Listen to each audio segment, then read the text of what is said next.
Annelise et Frédéric, vous les connaissez. Amoureux du Grand Nord, ils élèvent des chiens de traîneau et des rennes dans la région d'Orbay. J'ai décidé de tester la formule initiation au mushing.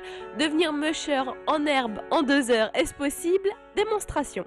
Bonjour Annelise. Bonjour Caroline. Je te fais la bise. Bienvenue. Bonne année. Mais bonne année aussi également. Alors je suis venue pour prendre un cours. On va conduire des chiens de traîneau. Voilà, donc aujourd'hui tu passes à l'action, donc tu auras ton propre attelage. Mais je vais commencer par te présenter tes chiens. Ah, combien de chiens alors? Alors tu auras 3. Pour débuter, ça suffit. C'est lui qu'on met tout devant? Lui on le mettra derrière parce qu'il a la puissance physique. Voilà, et c'est un chien qui travaille très bien et qui devrait bientôt être en retraite. Mais bon là, sa dernière année, il en profite bien. Il demande que ça. À côté, il y aura une petite jeune fille. Sa petite fille, parce que c'est vrai que c'est les chiens de traîneau, c'est une histoire de famille. Donc Grizzly travaillera avec sa petite fille. Elle s'appelle Doon. Alors Doon a juste 1 an. Donc pour elle, être à côté d'un chien expérimenté, c'est très bien. C'est la meilleure des écoles. Elle va travailler par mimétisme. Lui va la remettre en place de temps en temps si elle fait mal son travail, mais gentiment. Le plus intelligent est devant. Donc on préfère mettre effectivement un chien qui va bien répondre à nos ordres. Parce qu'avec le chien, en fait, il fonctionne à la voix. On va lui parler.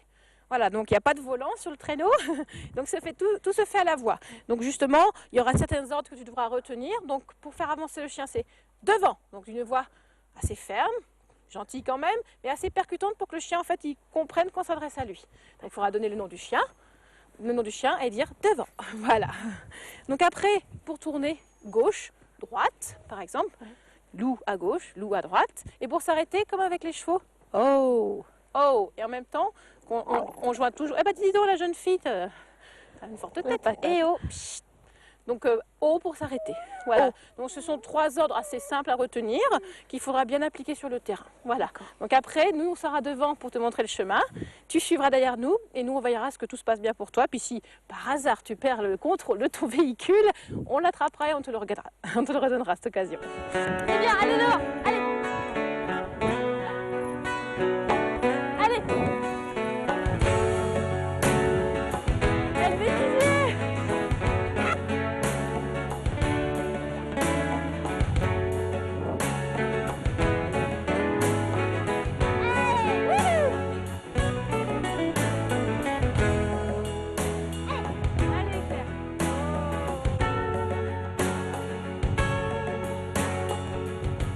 Pourquoi vous avez mis en place ces initiations?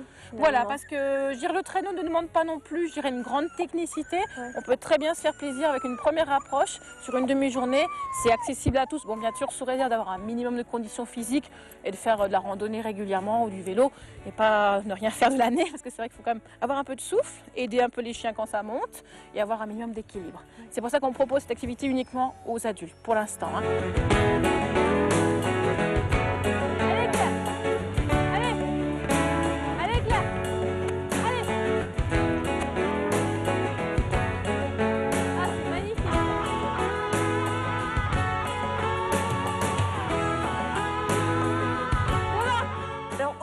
Dans ces promenades, on a droit à une petite pause, un petit goûter et admirer le paysage. Voilà, tout à fait. On a la chance dans le massif des Vosges d'avoir des paysages magnifiques, de voir la plaine d'Alsace quand tout est paysage est bien ouvert, quand la brume n'est pas là.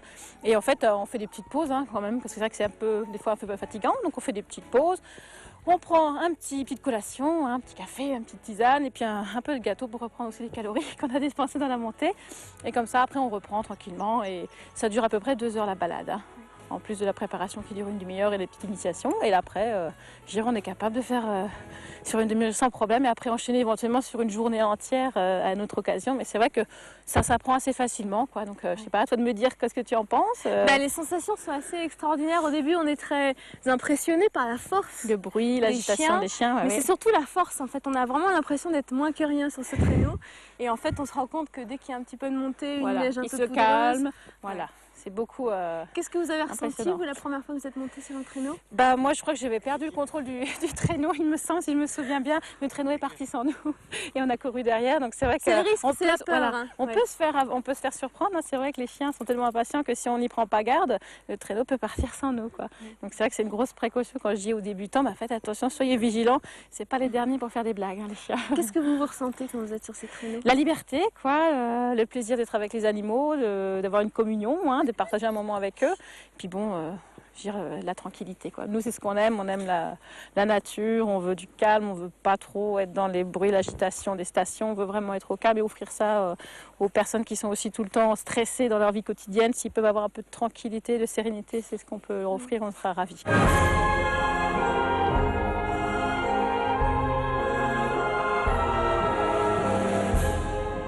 Si l'aventure vous tente, rendez-vous sur le site internet de Chemin du Nord.